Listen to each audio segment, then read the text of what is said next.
I am Eva Schoefer. I'm the director of the Austrian Cultural Forum. And as said, I'm like very, very happy to be able to welcome live audience again in our house here after this long pandemic time. First of all, thank you all for coming and complying with our full vaccination requirements. I know we were very strict, but we wanted really to make everyone feel very comfortable in this first tryout. As we ease our way a little bit into these new full in-house events, which we will resume in more comprehensive way this fall, if the situation permits it, we wanted to try this hybrid version today. So next to those 40 of you who we allowed to be in here, we have a live stream of a Zoom webinar. That's why there is this camera. That's why there is Antonia, our colleague. So we are all live streaming for more people at home to be able to follow this great event and follow us and join us. Before I'm introducing our panelists, our guests of honor today for this event, let me use this opportunity we have here for a personal remark. For those of you who know me, because I want to say goodbye to all of you. This is going to be my first event after the pandemic, but also unfortunately my last one, as my time here in Washington DC is already ending. I had 4 years. It's over this summer. I will be leaving Washington at the end of August. I will start a new posting in Europe. And I wanted to use this possibility for you here who know me and know a couple of faces, and of course for the audience at home, to say thank you. Thank you for this amazing enthusiasm and loyalty you have all shown me during those 4 years for the culture program we were organizing. It was really a very, very special time for me. I learned a lot.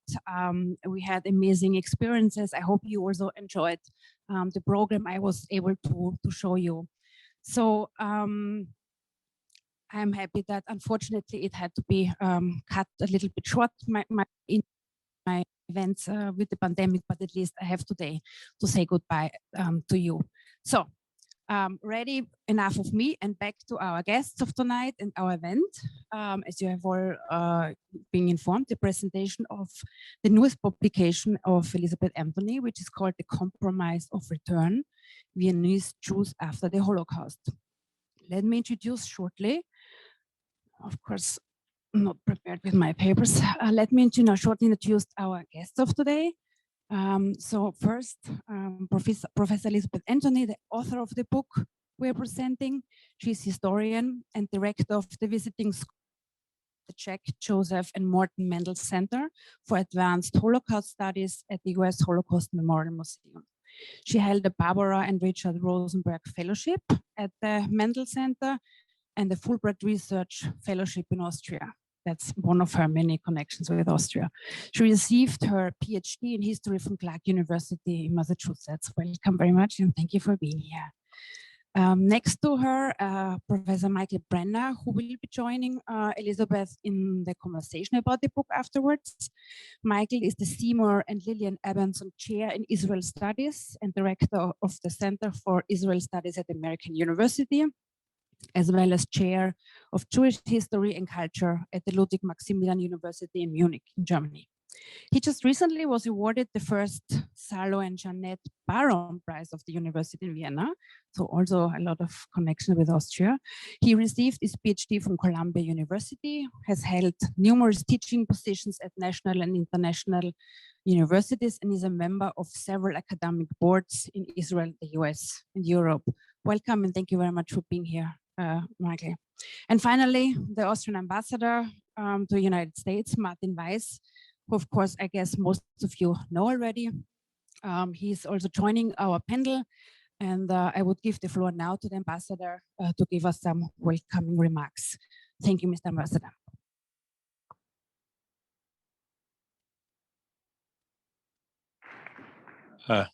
This works, great. Well, thank you, Eva. This is, of course, for us a bittersweet moment because Eva has run a great program in the cultural department, has really done a fantastic job, and she really missed you our audience in this hall for the last year and more.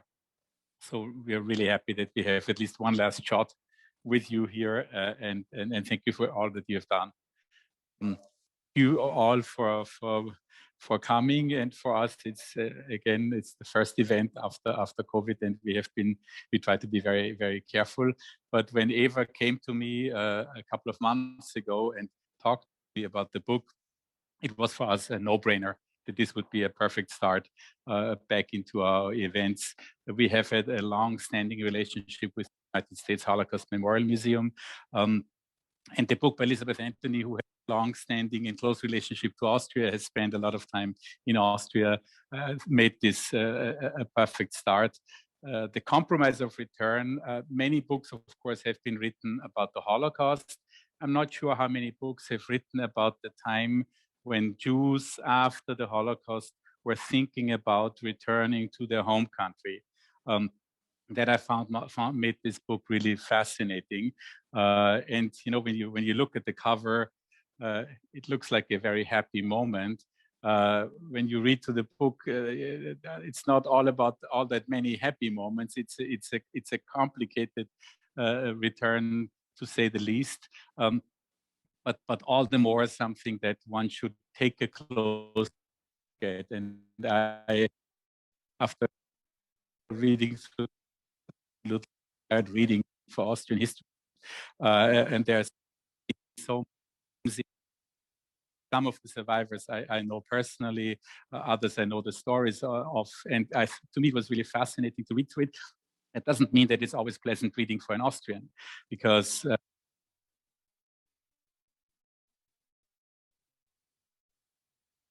it's almost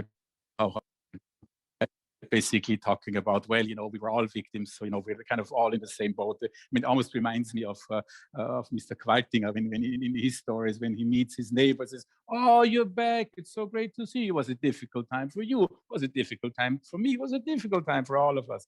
And a lot of this comes through in the book, but much more. So Elizabeth, thank you very much for writing this. Thank you for being here today, and I'm looking really forward to your presentation. And for all of you who don't have the book yet, available on Amazon, Barnes and Nobles, and other sources. Thank you. Thank you, Ambassador Weiss, and Eva and Chiara and everyone else who helped to organize this, and for the invitation to be here, and that kind of introduction, and Mr. Brenner for agreeing to be part of this. It's really it's an honor, really, to be here. Book, and then we'll chat. Okay. So in December 10, I had the good fortune to meet Hansi Tausig and to interview her about her experiences under the Nazis and afterward.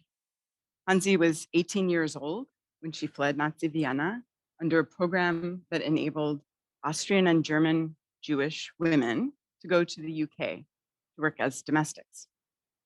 In the UK, Hansi worked for a British family, but she also became involved with Young Austria, youth arm of the Austrian Center, an Austrian cultural organization set up for the many Austrian refugees in the UK, some 90% of them Jewish. In addition to providing poetry readings, plays, and a library, among other things, the Austrian Center was also a cover organization for the Austrian Communist Party. The party used it also as a tool to recruit and indoctrinate young Austrian refugees with the belief that it was their duty to return to their Austria to help rebuild and create a democratic, autonomous state. The party told the members that Austria and Austrians awaited and expected them to return to rebuild. Without question, they were to go back with their party. And Hansi explained to me that with these idealistic notions, she and her friends in Young Austria returned home as soon as they could after the war. Then she detailed how quickly these hopeful ideas were dashed, almost immediately upon their arrival in their hometown. They met with a partially destroyed city, with a housing crisis and severe food shortages. There was no welcome reception for the returnees, no anticipation or interest in their return, and they found a lack of enthusiasm and interest in their intended work. I got to spend many hours with Hansi over the course of a couple of days of interviews. It was clear that her return experience was frustrating and disappointing. But seeing as we were speaking together in her very Viennese living room, eating apple strudel and sipping coffee some 65 years after her arrival back home, it was also clear that it had not been frustrating or disappointing enough to keep her from staying. So after those many hours of discussion, and already a friendship budding and taking hold, I felt comfortable saying, okay, Hansi, just react. Tell me instinctively, why did you come back? And she replied without hesitation, but with some bitterness, because we were naive, she said. But when I asked why she stayed, why she'd not gone back to the UK or immigrated elsewhere, she looked at me, sincerely bewildered, and said, why would I do that? This is my home. I start this talk with this anecdote because it sums up in a nutshell the problem I sought to untangle. Although the majority of surviving Viennese Jews did not go back to Vienna, some did. And they returned with ideas and expectations about how they would arrive home, but were mostly met with indifference or even hostility, and certainly with no understanding or compassion for what they'd experienced. Many got nothing or very little back of pre-war property. Most had lost most of or all of their family members, and yet they wouldn't think of living anywhere else. Jews had lived in Austria for centuries. After settlement restrictions were lifted after the 1848 revolutions, and then particularly after 1867, they received full emancipation, Jews from all over the empire migrated to Vienna to study, to work, and to live. Nationalism, a growing issue across Habsburg lands. Of course, there was also anti-Semitism. Jews were blamed for things like the stock market crash in May of 1873. Anti-Semitism became a part of political platforms in the late 19th century, early 20th century. Despite anti-Semitism, Jews in Vienna found their way to maneuver. Integrated into society, many enjoyed great success. Some converted, though maybe not as many as commonly assumed or understood. There was a great deal of assimilation and acculturation in a relatively short time. They were thoroughly Viennese, which I think is important. This identity, which origins back then, even before World War I, this identity as Viennese has something to do with the confidence or even the thought that they would have later to return, this history of this identity. It helped them to navigate life in post-war Vienna too. There was ambiguity to Austrian identity overall. Under the Habsburgs, one could feel both Austrian and German and still be a loyal monarchist. Others could feel Austrian and German, but favor unification with Germany, and long before what we know of as the Anschluss. Similarly, Habsburg Jews, specifically in Vienna, would be 100% Viennese, but also feel Austrian, German, and Jewish at the same time. Jews supported and fought in World War I as loyal Austrians. At the same time, tens of thousands of Jewish refugees fled the Russians to Vienna.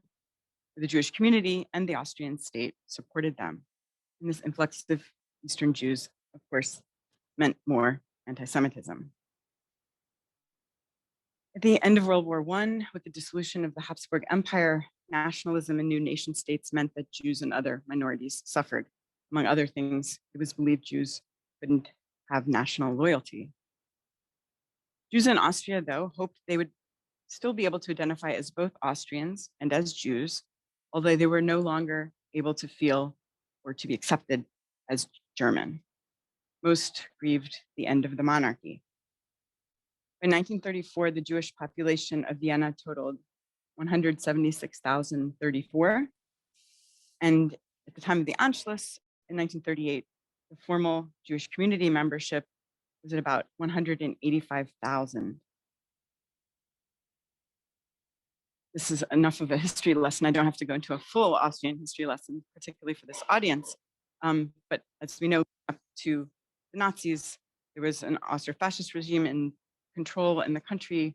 Short civil war in 1934 brought came with lots of turmoil and fighting. Nazi Party was illegal until the time of the Anschluss. Ultimately, the Social Democrats after 1934 were legal too. Schuschnigg tried to prevent the Anschluss unsuccessfully. He resigned on March 11th, and on March 12th, 1938, the Anschluss took place. And many Austrians welcomed the Nazis on March 12th. You can hear stories about how policemen and train conductors, for example, suddenly were outfitted with swastika armbands. One survivor I interviewed said she'd gone to the Burgtheater to see a theater play that day. When she went in the morning, everything was as usual. When she took the tram home at night, the conductors and the drivers all were wearing swastika insignias. By that afternoon, so many were properly outfitted. Many had been waiting for the Nazis to arrive, for Anschluss to happen, and they were prepared when it did.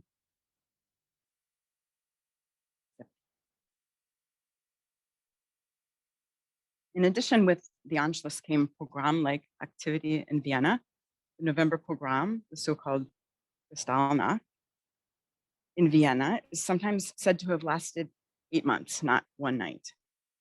It could be said that in Vienna, the November pogrom began in March.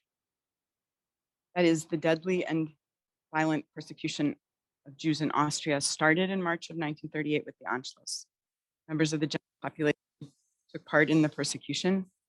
Austrian Jews felt the dire seriousness of their situation through the expropriation of property, their arrest, humiliation, persecution, and murder, and they felt it swiftly and dramatically. Of the estimated 201,000 Austrians subject to persecution as Jews, some 2/3 were able to escape. This was thanks to the extreme efforts of the Viennese Jewish community, which was forced to work towards the then Nazi goal of forced immigration.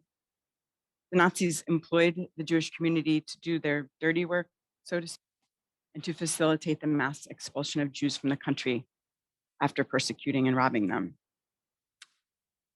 But as I said, as a result of their hard work, something like 2/3 of Viennese Jews were saved. Those who were left behind didn't qualify for visas for whatever reason, their age, their health, economic situation. And then they became those subject to deportation from Vienna. In the end, about 65,000 Austrian Jews were murdered by the Nazis. Of those 2/3 who fled and survived, most did not come back. But it is estimated that 5,816 Jews or citizens subject to persecution because of Jewish family background, 5,816 actually survived in the city of Vienna and were alive at the end of the war on the 8th of May, 1945. By the end of 1945, 822 camp survivors had returned to Vienna and 138 had come back from abroad. In terms of numbers of formal Jewish community members, as I said, the pre-war membership was at 185,000 in 1938. In December of 1946, the community counted only 6,428 members. And by the end of 47, that number had grown to 8,769. So numbers are tricky. As you can see, there's different ways of looking at and counting, but either way you look at it, compared to the pre-war numbers, the returnees were a handful of the original population. But why did this handful come back? Why would Austrian Jews want to return to a place that had either forced them out after robbing and persecuting them horribly, or had deported them and forced them into concentration and death camps? Why go back? The answer is deceptively simple. Just as Hansi Tausig told me with all earnestness, they still saw Vienna as home.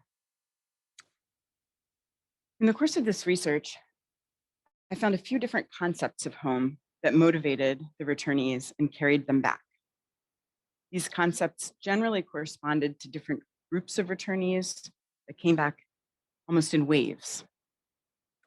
The first group, first wave, I would say came back mainly for family reasons, in search of their familial home. They were looking for family, who might have survived, who might be waiting for them to reunite with. Maybe they went back because of family, property, or a home, but in any case, just home. Where else? Return meant going to the last place one was with family. This group included those who'd survived the war in Vienna. These were people who survived in actual concealment and hiding, but also employees of the Viennese Jewish community and some of their relatives, those who were married to non-Jews, and the children of marriage. These people had never actually left Vienna, but they returned immediately upon the Soviet conquest of the city. They returned and they reemerged into society. Camp survivors also were among this first wave of returnees. They came back shortly after the end of the war, any way possible. Some on foot. I read about one woman who rode a bike in Germany, by train, they hitched rides. Some were repatriated with transports organized by the Allies. But in any case, they just went back with this instinct to return to the place of family. The second wave, with the second reason and motivation of home, came back more towards, if we were to say those who were in the city when the Soviets came, they were immediately returned. Camp survivors returned throughout the summer of 1945. By the end of 1945, this second wave came. There were a wave of returnees coming back from exile who were coming back for political reasons, seeking their political home.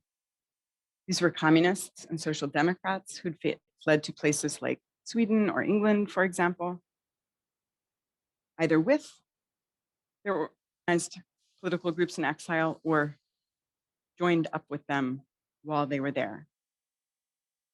The parties encouraged their members to return with the intention of taking part in rebuilding Austria. So think of the example of Hansi and her communist youth group in London, making their plans and getting ready to go back to Austria as soon as they could. Many of the young people who'd become involved, like Hansi did, with Young Austria, the youth group of the Austrian Center, many of them were actually even younger than Hansi. Hansi had fled, when she was 18. But many of the children who'd been on Kindertransport, as they grew up a bit, they joined in with cultural activities at the Austrian Center and joined Young Austria. So this meant that in addition to political leaders in exile who returned to resume their political activities at home, there was a cadre of younger Communist Party members who came to work specifically with the youth too. The third wave of returnees tended to come more starting in 1947. And for professional reasons, they were seeking to return to their professional home. I'm talking about people who were trained in Austria, like doctors and lawyers, people who felt bound specifically to the place of their training and maybe their certification. It's also journalists and writers who felt tied to the language and wanted to work in their language again. They made a conscious decision to go back to try to regain the professional and social status they'd been accustomed to in Vienna, but hadn't been able to achieve abroad. One example is the story of an upper middle class lawyer who was fortunate to flee with his family to Palestine. Life was not easy there, of course, and the only work he could find was picking oranges. He'd never intended to work manual labor in orange groves. It's hard work. Once he had the opportunity to return to Vienna to practice law again as he trained, he took that opportunity. Better to go back to former Nazi Vienna and deal with all the ex-Nazis than to work the land at age 50. These were calculated decisions. Plus, although we know that in many ways it was meaningless, there was a promise of denazification, the belief that one could return and resume professional life, and that the Nazis would be gone. Promise, not necessarily reality. This combination of promise and these motivations for career and professional life carried them back. The reasons for return overlapped, to be sure. There was certainly an element of familial home to anyone's return, even if there might not be much family to find once they were back. But once they were in Vienna, once they were back home, the experiences of all of these survivors of all the different waves converged, as did their progress and movement forward. They ultimately faced the same challenges, although some things more than others, depending on the timing of one's return. Those who survived the war in Vienna and reemerged first faced a city lacking infrastructure, which had hours before been a war zone. There was a housing crisis, about 25% or so of the city's buildings had been destroyed, and there were food shortages. In spring and summer 1945, the urban population subsisted on a near starvation diet of 250 to a maximum of 800 calories per person per day. Survivors talk about how tired they became of the worm-ridden dried peas the Red Army provided. It was all they had at first to stave off actual starvation. In addition to the practical and immediate needs that posed challenges to the returnees, including finding any remaining family and reconnecting with friends, as well as securing housing and employment, there was also the attitude of the Gentile Austrian population and the government that they had to navigate. This is something I think we can get into more in our discussion, so I'll leave further elaboration until then. To close, though, I'll underscore the main point, again, with a survivor's voice. Susanna Lamberg survived Terezin, Auschwitz, a death march, and Bergen-Belsen. In a speech she gave in Vienna many decades later, she referred to her decision to return home. Quote, in 1945, I was 20, and at the end, I was deathly ill, weighed 35 kilograms. I'd lost my family. I'd seen more dead bodies than anyone, but I wanted to live and to go home. Austria and Vienna were my home, despite it all, and because I had no other home. So I came back and I stayed.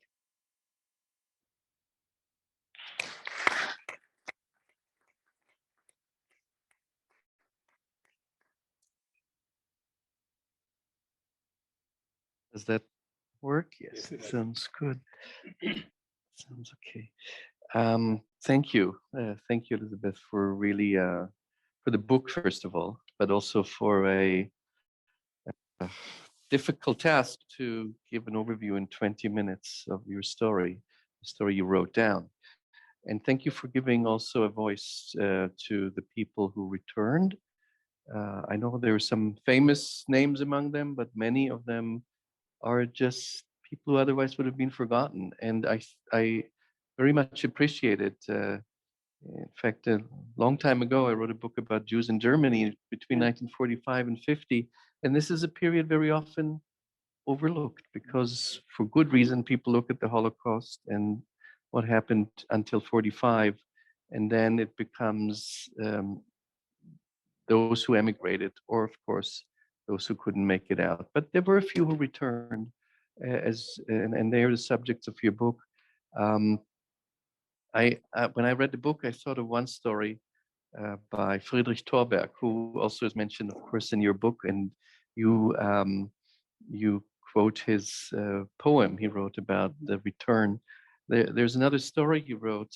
I don't remember if it was in the Tante Jolisch, his most famous book, or somewhere else, where he says when he returned, he went where he always went, the Café House. I think it was the Café Herrenhof, where he went, and he had his Stammtisch, his regular table.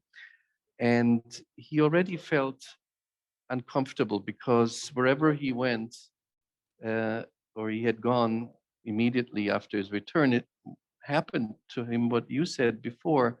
People, or I think the ambassador said it before, Qualting. I said, "Oh, we all had it so bad, and you had it much better in exile, because we had to starve here in the war. Good you were in America, and so on." So he was pretty fed up with this. He went to the Café House, and there was his old waitress. In the Viennese Café House, they used to have their Stammkellner as well, their regular waitresses, and she didn't say a word. She just saw him. She went back and she brought him his favorite pastry and his coffee he always had, as if nothing happened. He said, "Now I felt it back at home again. I had really returned." So I think it was a lot about these feelings of return. Maybe I want to start with the question about the reception, how they were received, and you write a lot about the book. Maybe you can tell a little bit more about this first encounters between the returnees, and I know it's different in each case, but maybe you want to say a little more about how they described this being, coming to a city where most of the people, including their families, most of the people they knew were no longer there. And how would you describe this encounter with the Viennese population who stayed there? Well, as now you both said, sure, although it is different from person to person, one can generalize that they really did consistently hear, "Oh, you're so lucky you weren't here. Wherever you were must have been better. It was so horrible here." And this this all came with a kind of silence that both the returnees and their non-Jewish neighbors and friends took part of a way, I think, maybe self-defense mechanism, a way of quickly adapting to learning to navigate Vienna again, as they had understood how to do before, was to assume a level of discretion, not hiding, but a level of discretion about where they had been during the war and what had happened to them. And so essentially a sort of don't ask, don't tell policy, unspoken don't ask, don't tell policy came into being. And then if you never had to ask your neighbor what he or she did during the war, then you never had to know. And one could go about life relatively smoothly. And it worked for both sides. It worked for Jews reestablishing their lives there, not wanting to think about or having to think about what some of their neighbors and friends might have thought or done. But also it helped non-Jews to get along with their own conscience, perhaps, or just to more smoothly come together again. What about coming back to the places they lived and which were now occupied by others? What happened? So it's very, one survivor said that when she came back to her home, she ran into a neighbor and he said, "Oh my, you're still alive?" I mean, his immediate reaction was, and then quickly he recovered and said, "Oh yeah, but you're so glad you weren't here. It was so bad. It was so awful." So although there is this silence, although there's this unspoken agreement of not talking about these things, there are acknowledgements of it for sure, like saying you're still alive. And it certainly indicates that he understood. where she had been or could have been, or what she could have been going through. But then we'll talk about it. And could they go back to their old apartments? What happened? So it's really interesting. I think one of the things that was kind of surprising in the research too is that when people returned, the sooner one returned, the more likely they might be to actually get an apartment back, or to get an apartment at least. So when the Russians conquered the city and then they were alone as occupiers until the end of the summer, if one came back during that time and one's apartment had been taken by a Nazi, perhaps that Nazi may have fled the coming Soviet army, and one could just move back into their apartment. This happened. Or one of the survivors I wrote about came back. Her apartment was occupied, but the Nazi downstairs had fled. So she and her father moved into the apartment downstairs, and the interview I was reading had been done 35, 40 years later, and she was still sitting in that same apartment. So that was possible. It was when restitution laws went into effect in 1947, 48, that kind of regaining of properties slowed down dramatically. I was also thinking of another hurdle they had. I should start differently. Thinking about German Jews as compared to who returned to Germany, they faced another stigmatization, and that was basically the stigma of being considered as almost traitors by the Jewish world outside, by Israel, by America, American Jews, but even by French Jews and Swiss Jews. And that lasted for a long time. Actually, I remember as a child going with my parents from Germany to Israel for visits, that not my parents, but many of their friends would be so ashamed to say they were from Germany, because Jews after the Holocaust wouldn't live there, right? They shouldn't live there. So they would say we were Austrians. We're from Austria. When people heard them speak German, that was before Waldheim. After that, I think it was the other way around. But there was clearly an idea that that was not considered something you would do in Germany. So my question is about Austria. And the question is very, do you have the feeling that among, some Austrian returnees, that they bought into the feeling that Austria was the first victim of the Nazis? Israel, in a way, in 1955, they already established relations, but they kind of, at least officially, accepted this official notion of Austria being first, or was it, did you also have the feeling it was regarded as something they shouldn't do by Jews outside Austria, go back to Austria? Or was Austria different? Well, if I understood the first part of your question, one of the things, as far as the Austrian Jews understood, surprising and very interesting to explore when I was doing the research, especially with the political returnees. Their party was telling them basically the victim. The party was telling them Austria had been the first victim, and now once the war's over, the Germans will go, and when the Germans go, the Nazis will go, and we can go back and reclaim Austria. And so these people all said across the board that they were very quickly disabused of this notion when they got, but that one of the things that carried them home was that these Austrian Jews bought into the idea of the victim myth. The other side of the second part of your question, when I've just talked about the book, so my history with the Holocaust Museum is a little bit longer than what we presented here. I worked in the Office of Survivor Affairs for a number of years, about 20 years ago, 15, 20 years ago. And I have a lot of close friends who are survivors. And the idea of there being Holocaust survivors who went back to live in Vienna, I got new perspective from the very mixed feelings that they had, even 75 years later, definitely not something that all of them loved the idea of.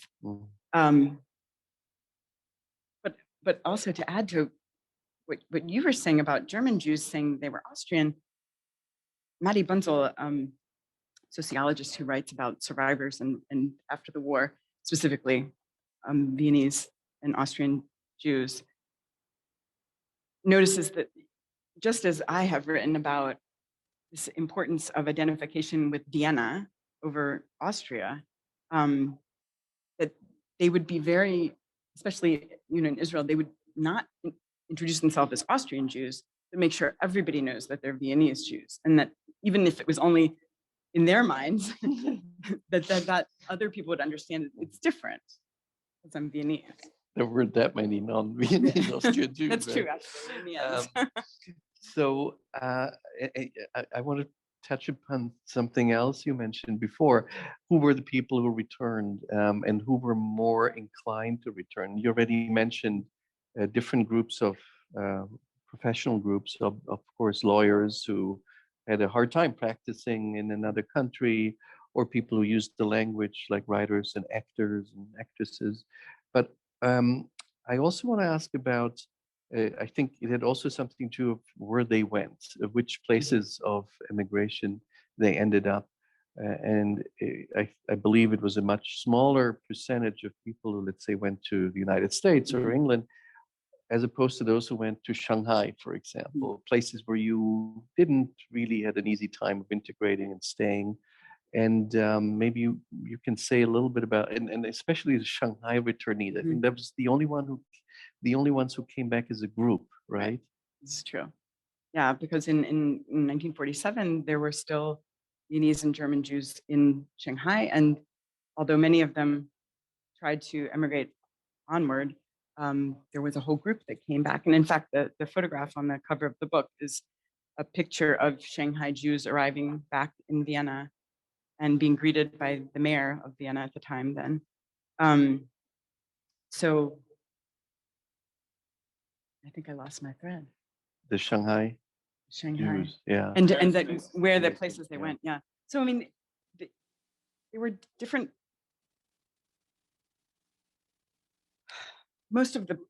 So many of the political exiles came back from the UK, for example. Yes, many people who ended up in the United States actually stayed there and were here. And I think that just as much Shanghai wasn't a place to make a permanent home for most people, just as much place would have dictated that also age at the time of emigration. So that a little child that went on the kinder transport to England could maybe easier come back without the same kind of memories or images as an older person. But a 25-year-old who emigrates with a child to New York has 3 more kids and starts a family and has starts a career. They've got a new home. They've created home somewhere else, and so going back for these concepts of home doesn't make much sense. So I think it was conditions in the place of emigration, also whether or not they could work and live the way they wanted to, but age had something to do with it too. Yeah, and you mentioned of Viennese who were a group by themselves.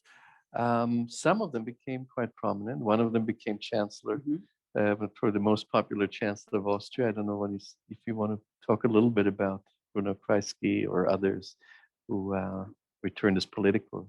Yeah, so Bruno Kreisky, I probably don't have to explain too much about him to this audience, but as we know, was one of the most, if not the most, popular chancellor of Austria. He came from a non-observant Jewish family. He was imprisoned as under the Austro-Fascists, and then again briefly under the Nazis as a social democrat, and then fled to Sweden, where he remained politically active and with his party, and returned then to Vienna for good in 1950, took part in writing the Staatsvertrag and then took a very prominent role in his party and ultimately became chancellor. He did not identify as a Jewish persecutee of the Nazis. He didn't identify as Jewish. But there were times when maybe he did. And there were times when it might have been helpful. And this caused problems for him with the Jewish community and with Israel. He had during his time, many wonderful things happened. The work week was shortened to 40 hours. The social welfare system that is still the pride of Austria today became so strong. And but also the PLO set up an office in Vienna, and he had close relations with leaders that weren't so tasteful to everyone, other big leaders in the world. So he was in this unusual position of being a Jewish chancellor of Austria 25 years after the war, something like that, 25, 30 years, 25. And he was willing to maybe go in coalition with former Nazis. He was willing to work through and overlook certain things. And one might say used his Jewish family background to his political benefit at times, and other times pushed it aside. How was it when he returned early on? Was he embraced with, he was still a young man, of course, but was it difficult for him to integrate back, or? I don't know. My understanding is that he returned briefly, but then he spent the next 5 years in Sweden. So he went back to Sweden for the government overall as a representative there, and so he sort of stayed in that community. Okay, so he was actually came back he was several back times. So finally, permanently in 1950. And another aspect which I always find interesting in post-war Austria, but that's a little bit maybe after your book, the 50s, is that quite a lot of artists, there is this whole cabaret scene, not Qualtinger, but many others like Georg Kreisler, who actually wrote a wonderful song about Ich fühle mich nicht zu Hause, how he feels not at home anywhere else, but he comes back, and despite all the anti-Semitism, but also Gerhard Bronner and Friedrich Thorberg and others writers, and there's a whole cultural scene emerging also among some. I think very different from Berlin or other cities in Germany. Yeah, for sure. We have a fellow in residence at the museum right now. Put on my other hat now, and Francis Tanzer, who finished a dissertation exactly on that. A lot about the post-war cabaret and artist scene in Vienna, and which was strong, and also reflected a lot of these ideas that I'm talking about. Yeah, it's true. My book is really focused on pretty much 45 to 48, but these ideas of Viennese identity being some of the most important. These are Viennese Jews, but the Viennese identity was the really very important thing also for navigating this post-war scene. And a lot of that is reflected in this art and this theater and cabaret. Yeah. I think maybe we'll open it up for the audience. Sure. I'm sure there are questions, comments. How do we, yes, please, there is a mic. I'm Jerome Barry. I direct the Embassy series. We've had many, many concerts here of Austrian operetta with so many great Austrian artists, and I have such a deep respect, Ambassador Weiss, for the many talented people that you have in your country. And we had Till Fellner here doing the 32 sonatas of Beethoven. We've had so many wonderful stars, and you all know that. But I wanted to say one thing, having been in Vienna many, many times and performing there as a singer, and living in Israel for 4 years. I have to say that the cream of the crop, all the great people like Erich Wolfgang Korngold, whom we actually feted here as a concert and had much of his music, his trios that he wrote when he was 9 and 10 years old that are very complicated. And I would say that really beat Mozart. I mean, Mozart was way back there, but he was one of the great geniuses who did 17 films in Hollywood, Captain Blood and the Mendelssohn's Midsummer's Night's Dream, which was a great success. That was with Max Reinhardt directing it, and he did the music based on Mendelssohn. And then it was so interesting for me to see so many things develop with Austrian culture during the time. For instance, opening up the Jüdisches Museum, the Dorotheagasse. I gave a concert there, and I remember the opening, and there was a real great love for Jewish culture also. It developed, but I think that Austria lost a lot of great people that went to the United States, and of course Germany also, Kurt Weill, etc. And that is one of the great losses for Austria. And in Israel, the amount of time that I spent at the Israel Opera and performing many, many concerts, I met many of the German Jews, what they called yekas, because there were certain type of jackets. And also the many Austrians, and they never talked about their life in Vienna anymore, because they were the ones that really established the culture in Israel, the classical music culture. I mean, now it's a lot more Sephardic and it's more modern, etc. But to me, having also performed at all the different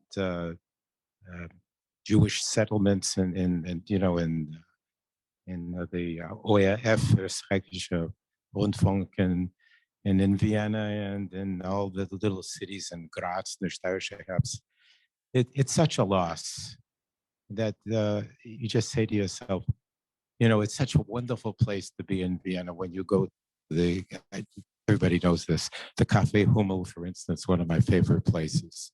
And then you go down the streets there, and then you can watch movies in front of the Rathaus and the Kärtner Straße.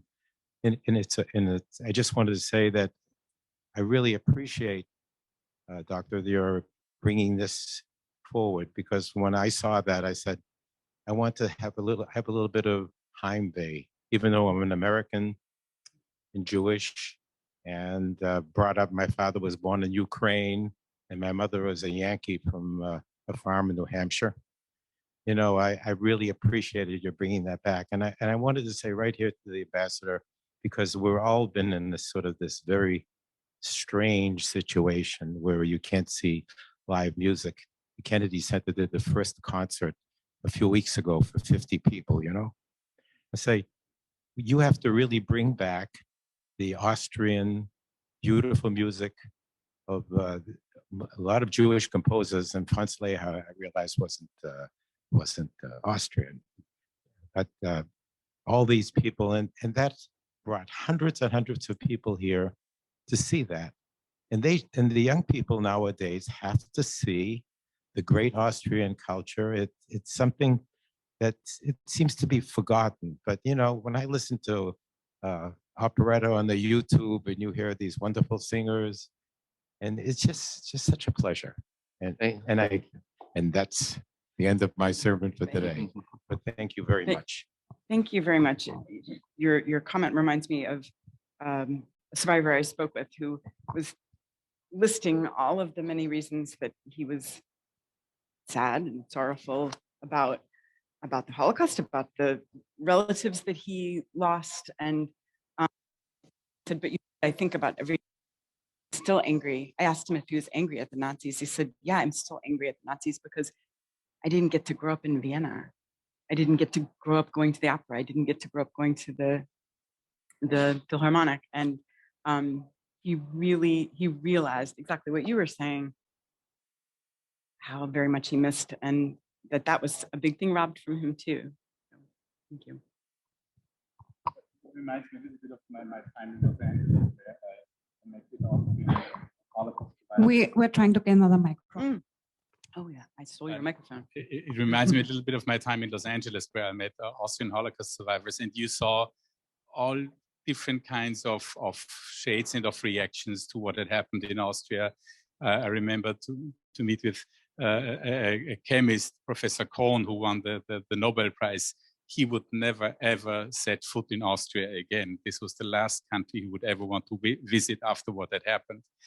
And you would see in other survivors who would come back and then reestablish friendships. And you could see very much in Hollywood how for certain art forms, everything is taken from you if they take away your language. How can you even write? How can you even perform?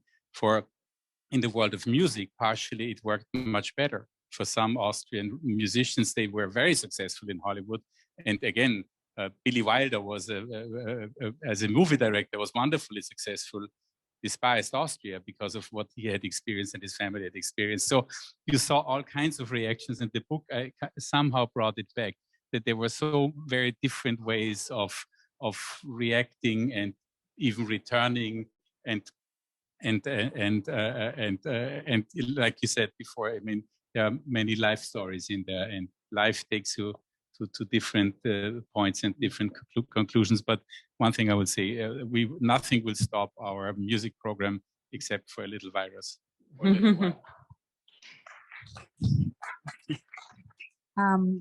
I will come to the next question in a second. We have received an online question per email from our webinar. So in the meantime, I go to the new question, and I just give it to you, Betsy, and then you have time to read it. And when you're ready, you can answer it. So the next over there, let me just go around.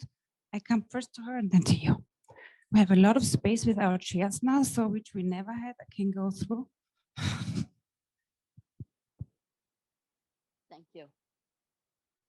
I'm Judy Spector, my husband Bert. We lived in Vienna as Jews in the 1990s, and we helped establish a progressive synagogue, or Hadash, which you may know, Ambassador. And we belonged to the Gemeinde. Our kids went to the Zvi Peres Chayes Schule, and we had a very good experience. There was a joke told, we knew the Jewish community quite well because of these connections. And there was a joke told that if you want to keep a secret in Vienna, in a cafe, don't say it in Hungarian. And I think you would find that, and probably in the time of your book, you probably saw a lot of Hungarian Jews entering Austria. And for them, Vienna was a very good option because the communists were in Budapest, and there were a good number of Jewish survivors in Budapest. How would you say, in the time of your book, the immigration of Hungarian Jews into Vienna was changing the character of Jewish Vienna? Well, the time period of my book probably doesn't overlap so much with that. There were certainly Hungarian Jews that were liberated in Vienna and in the area. But in this short period that I'm looking at, 45 to 48, they were probably still heading home to turn around and come back if they were going to flee. So I'm afraid that's not something I can answer with too much accuracy.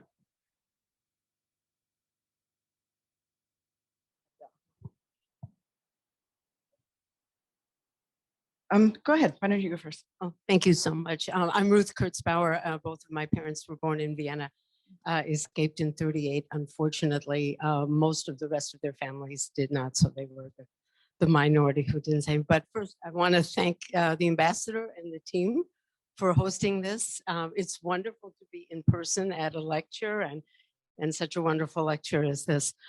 My question is this: was there a difference in, I don't know if you want to call it adjustment, assimilation for the returnees, Jewish returnees, based on class or profession? In other words, a hair doctor versus a tailor, wherever they were coming back from.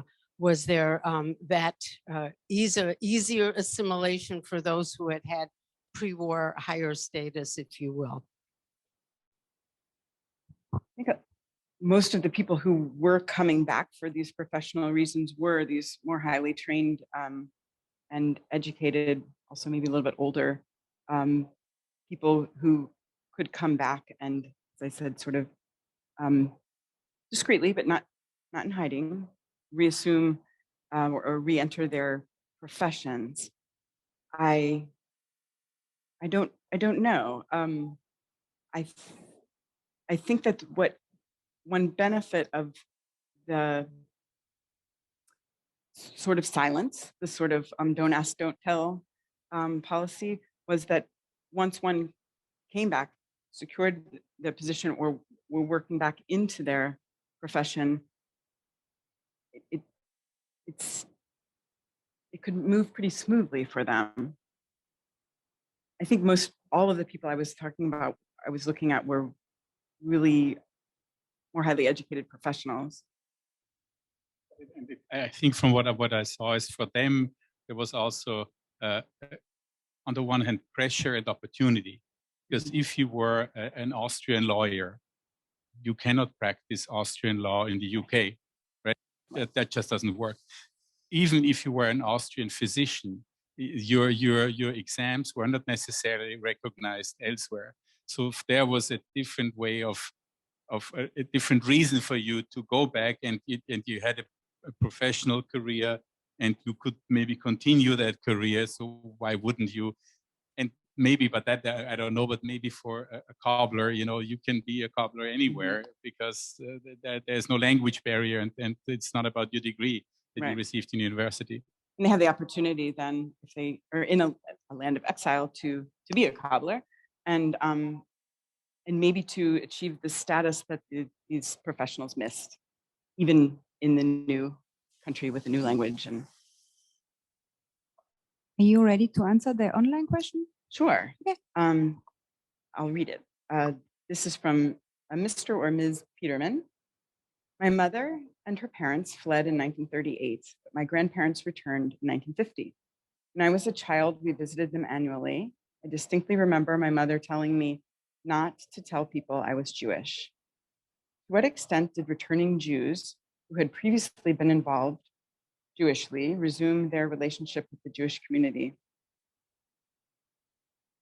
Well, the thing is that for Jews who returned, in order to get the kind of assistance and support from the Jewish community, one had to be a member, and one had to be a member, should have been a member even before. So it didn't matter. Actually, the opposite question is maybe a little bit more interesting, and that is that a whole bunch of people who had never been members of the Jewish community before, who would never have thought of joining the Jewish community, joined or wanted to join. And so you actually had,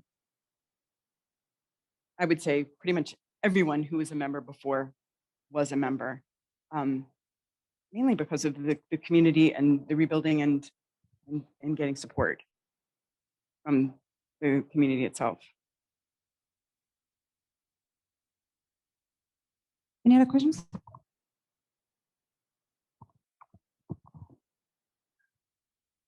First, thank you for the effort and the time that you spent putting that book together. It, I'm sure, is not very easy. You mentioned that some 5,000 Jews were saved by non-Jews in hiding. At the conclusion of the war, presumably they made a choice. They, meaning both the rescuer and the survivor, had a choice to make in terms of either identifying what they did and taking the risk, if they were rescuers, of the anger and the disappointment of their neighbors, if not more hostile action. And from the survivors, the decision to leave as quickly as they could, as opposed to reestablishing themselves in Vienna or other parts of Austria. Could you tell us a little about your impressions of how both rescuer and rescuee managed in the days following the end of the war? Sure. First, I might have said all of that much too quickly. So just to be clear, there were about 5,800 Jews alive in Vienna at the end of the war. Probably around 800 of them had been hidden. The other 5,000 were people who were protected in certain circumstances. Some of them were married to non-Jews. Some of them were children of such marriages where they had a mixed family background. And some of them were actually employees of the Jewish community and their relatives who were saved through that special protected status. So just to be clear, give or take.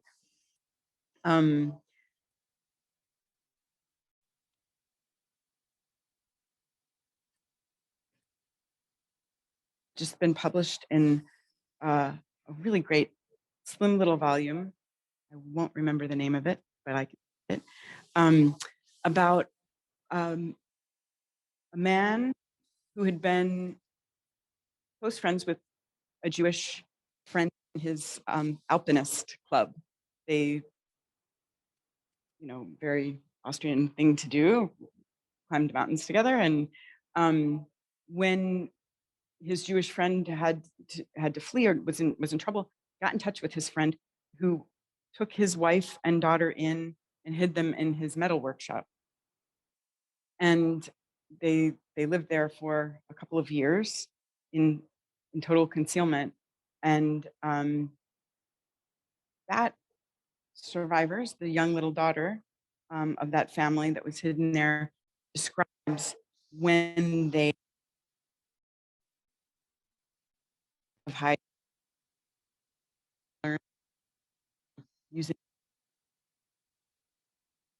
relearn. She felt a bit more brazen about talking about what had happened during the war, and to her mother was traumatized and didn't trust anyone and didn't want anyone to know what had happened.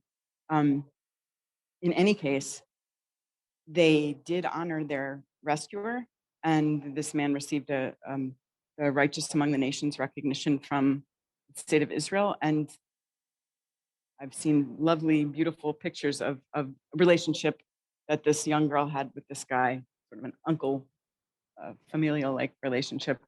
So there are examples often people that would hide were of mixed background and maybe could have survived without actually going into hiding, but without taking any chances, their relatives often concealed them. So in some cases, it was people they knew very, very well. In other cases, friends that became like family. You've probably already covered it. It sounded like you did partially. My mom was a survivor of Auschwitz, but she was from Krakow and married into a Hungarian family, and then went that route for surviving, quasi-surviving.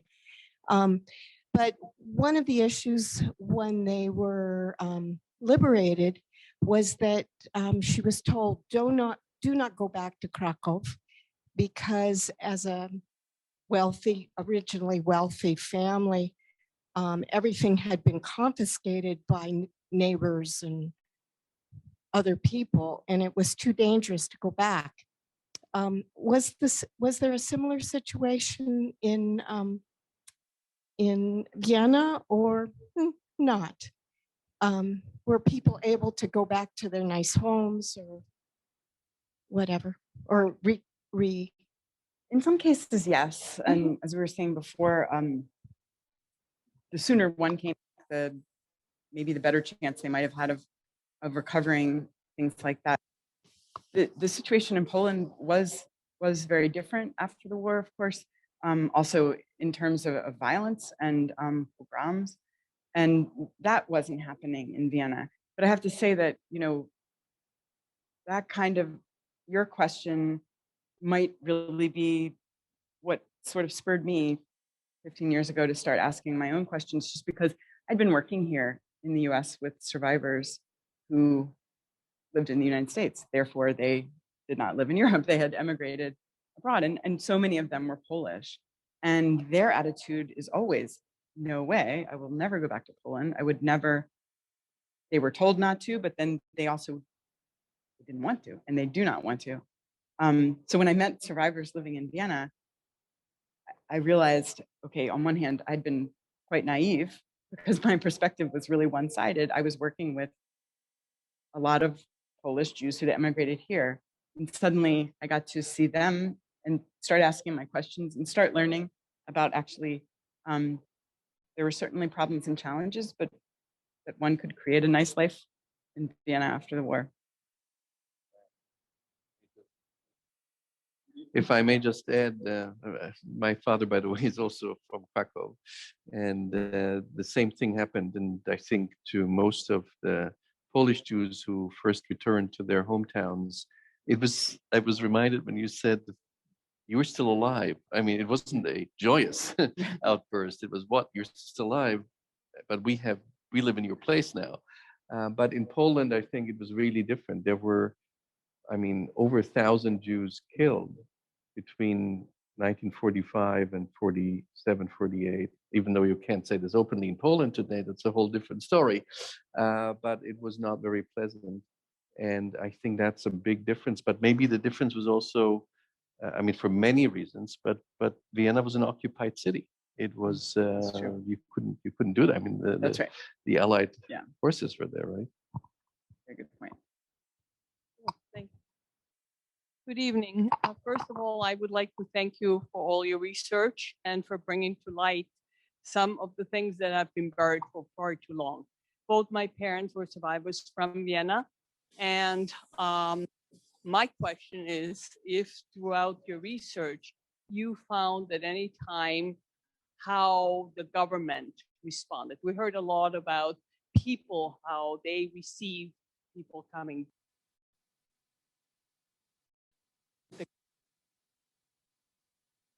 Between the time of your research, how did he help them, receive them, obstruct their efforts?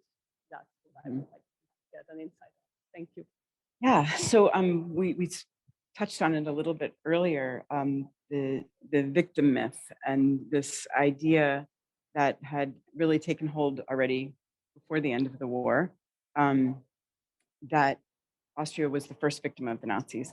And because of the wording of the Moscow Declaration, which was how the Allies outlined how they would deal with Europe after winning the war, the specific section on Austria called Austria the first victim of Hitlerite aggression and referred to liberating the country. This was all really important, this victim myth, to the provisional government and then the early post-war government in setting a tone for largely foreign policy, but also domestic policy, particularly in terms of determining who was a victim. And because, in a sense, because Austria was the first victim, then all Austrians are victims. And it took a long time for Jews to be seen as a separate and special, specific victim group, because if they were coming back as Austrians, then they were victims by virtue of being Austrian.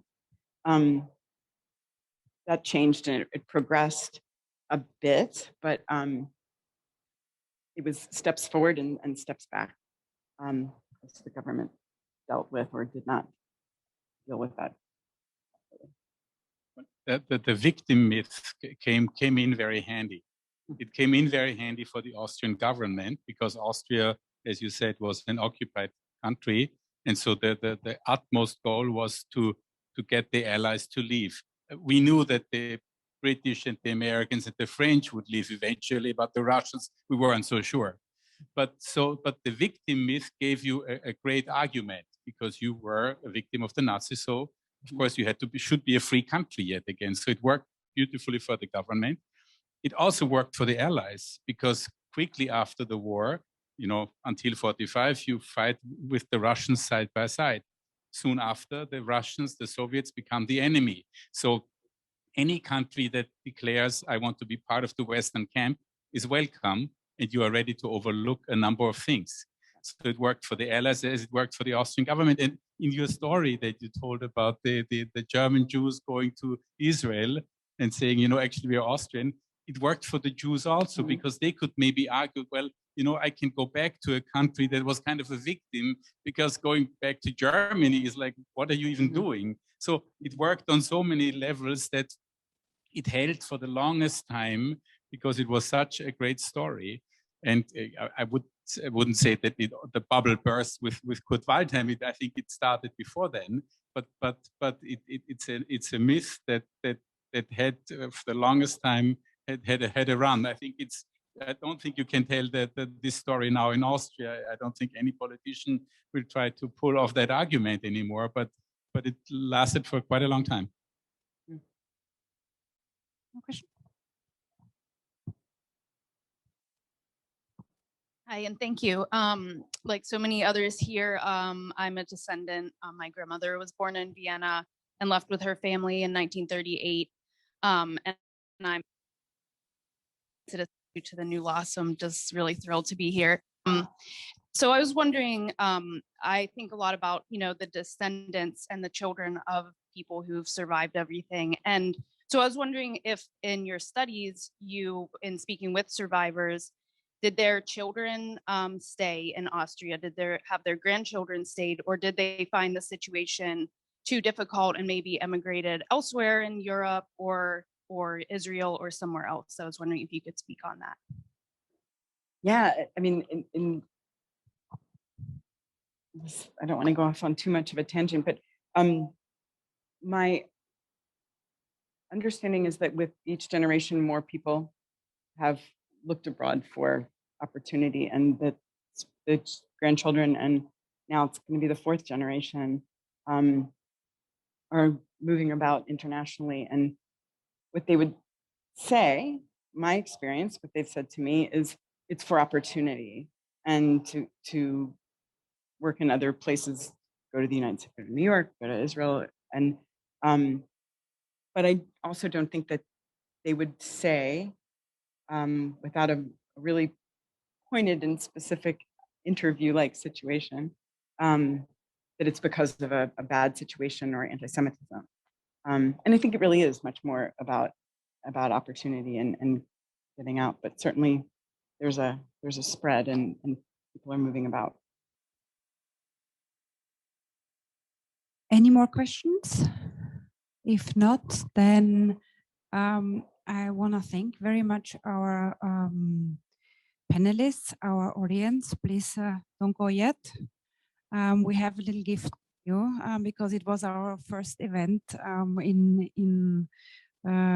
please go ahead, in person. So we have some flowers for the ladies. And an Austrian Cultural Forum little package, and we have a wine for Mr. Brenner. You can exchange that, the two of you, if you want. The other one wants the flowers and the other one wants the wine. That's up to you. You can have also some wine, of course, outside. We have more of Austrian white wine, but we really wanted to also show a special kind of appreciation that in this transition time we're still in, not fully opening everything, but trying it out. And both of you are ready to come here and be with us. And that's why we also wanted to appreciate you with some little gifts. We are not going to do that for the rest all the time. Just be aware of that. So this is something special. Thank you very much for all of you, and thank you for the panelists. As said, we have the books, maybe on Amazon again or on Barnes and Nobles.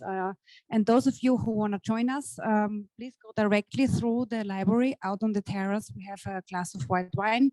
We have enough space there so everyone can stay separate. And if you want to stay with us for one glass of wine, thank you so much for being here, and goodbye.